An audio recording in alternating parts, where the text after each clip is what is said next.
always very surprised to find that when I meet people on a plane or a train or standing on a bus stop or in a lunch counter or just in some other type of a situation where I meet someone in my home or I meet someone in their home or an office and another human being, and we're talking about different things,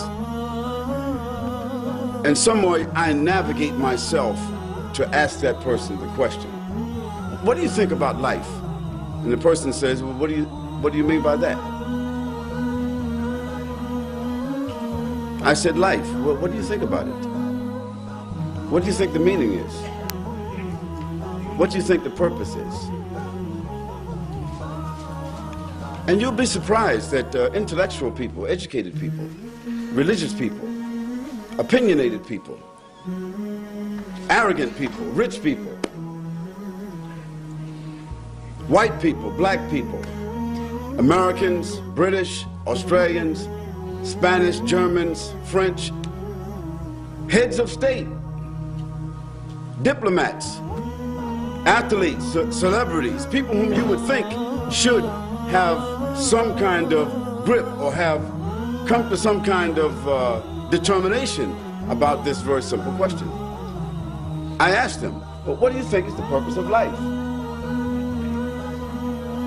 And suddenly there's a silence. There's a hesitation. The person is not forthright.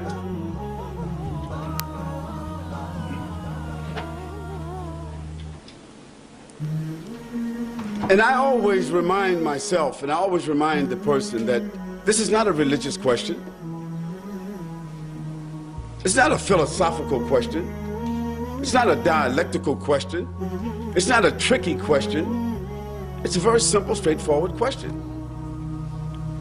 And if you haven't answered it, if you haven't reconciled it within yourself, if your set of values, you haven't reconciled that question for yourself to be able to answer it straightforward, like you would if I asked you your name, then there's a problem. And you need to think about that problem, you need to work it out. Because every human being needs to answer that question, at least for themselves. And they need to answer it objectively, not just subjectively, as it applies to me, my opinion. What do you think is the purpose of life for all human beings? Because when human beings start to think about that question, it's an all-inclusive question. And you can't just ask that question for yourself, because there are others involved in life. And when you start to think about others, other places, other people, other situations, other ideas, when you start thinking about the world as it is, not the world as you think it is, you start to change a little bit yourself. You start to move outside of yourself. You start to take in a whole lot of other considerations.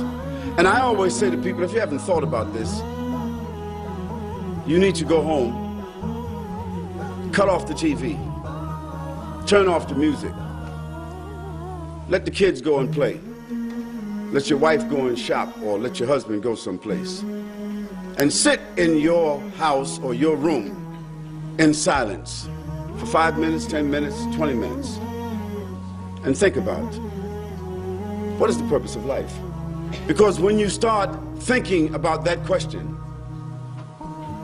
you take the first steps, just like a child takes their first steps in life. You start taking the first steps to balancing and reconciling probably the most important question for the human being. Now, this is not a question that cannot be easily defined. It can be. If you turn to any one of the many dictionaries that would be available in an institution like this, or a public library, or available in your home or your office, the terminologies have been defined already. So it's not rocket scientists. It's not rocket science here. The word purpose generally means aim, objective, underlying reality, goal, determination, reason, and intent. Now that's very powerful. The word life. One of the most powerful words that explain life, that's unfathomable. You can't even really, when you say the word, you can't even think of really what it means. Existence. Now, how do we think about existence? Is it vertical? Is it horizontal? What's the depth to it? What's the diversity of it? How far is it? How many kinds of creatures does it involve? What kind of substances? Where? How? When? Who's behind it? How did it come about?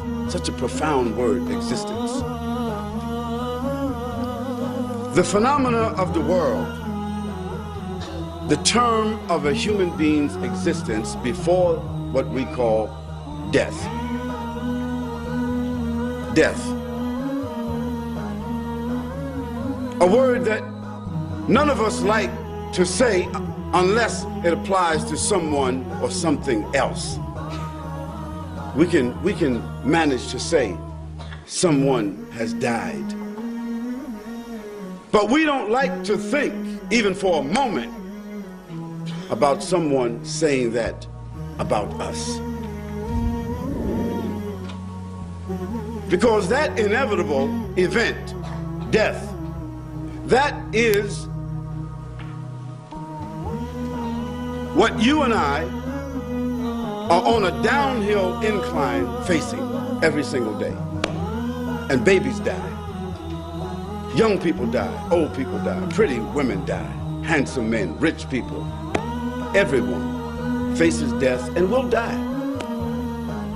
No matter what your philosophy is, what your preoccupation is, what your orientation is, who you think you are, where you think you're headed, what's your background, what's your family, what's your class, title, and structure, it doesn't matter. We're all headed towards death. And life is a gift that's been given to you and me. And we have to work out the variables between here and there. So when we speak about the purpose of life, for individuals, it's really a simple issue. But we need to take a look at it. Now, for individuals and for governments, the purpose of life is a little bit different. It takes upon a different set of dynamics. And I want to discuss with you from a social-political point of view, because my background is sociology. And so it means I study behavior.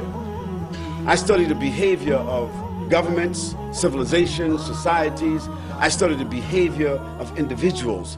That study of behavior helps me to understand when something is here and you study the evolution of it, where it has come from, you get an understanding of where it is headed. And you start to see things to be almost the same.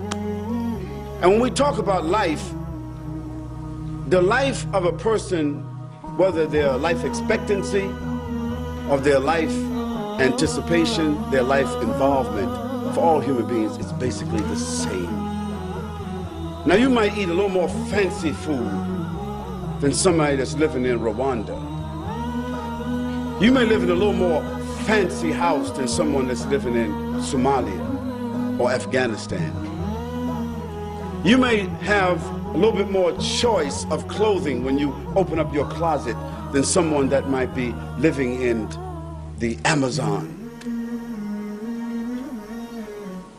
But when you're sick, sickness is the same, and your response to sickness is the same as those people that we just talked about. And when you have trauma in your life, tragedy in your life, you respond to it the same as those people. As a matter of fact, when people have been undergoing trauma on a daily basis, they deal with it better than what you and I will deal with it when it comes to us.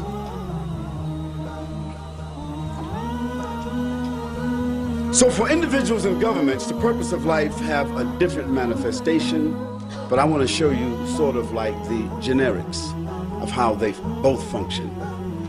But one of our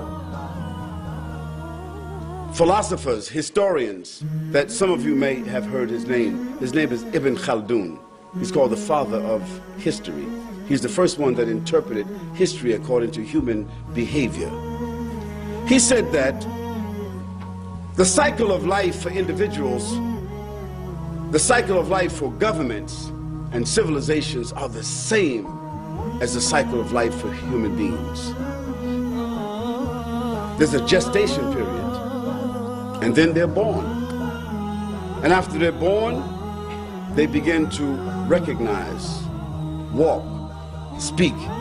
They start to adopt and realize their own personality. We're talking about individuals, we're talking about governments, societies. There's a stage of immaturity, and then there's a stage of adolescence, and then there's a stage of maturity. Then there's a stage in which most of their strengths, their faculties start coming into focus, and they reach an apex in their life. According to most philosophers, sociologists, psychologists, they say that this age is around 40, 45. For governments and societies, it's just about double that.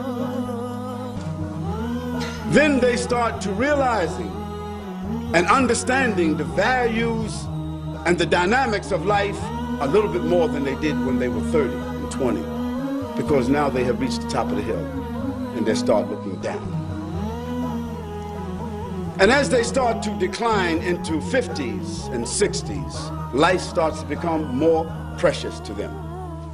And governments like Australia, like the United States of America, like the UK, and like some who are finished now, they start to realize also that they are not as powerful as they claim to have been. They start to see that they are unable to hold on to everything that they have taken. They start to see that the world does not revolve around them.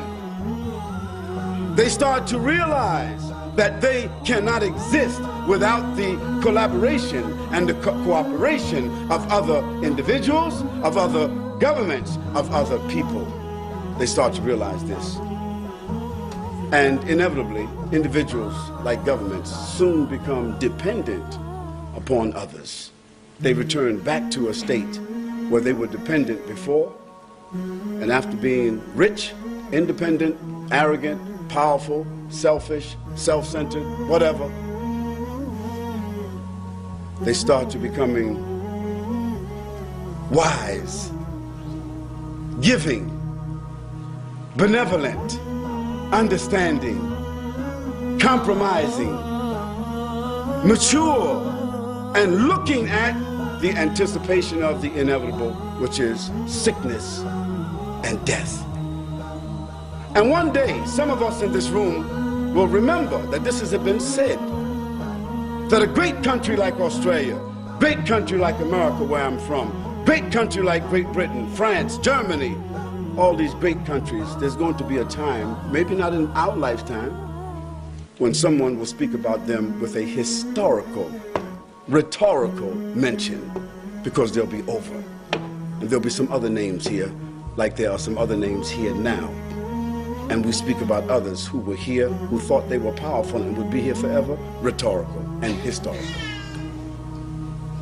So we want to talk about the purpose of life as it applies to individuals and governments, because that allows us to understand the topic. I ask you to bear with me, because this is one of my favorite discussions. Not because I feel I treat it well or understand it well, but because it allows me as a human being to better understand how to negotiate my own life, how to appreciate my own life, how to appreciate those who are around me, those who may be dependent upon me or those whom I'm dependent upon, those who I interact with on a daily basis.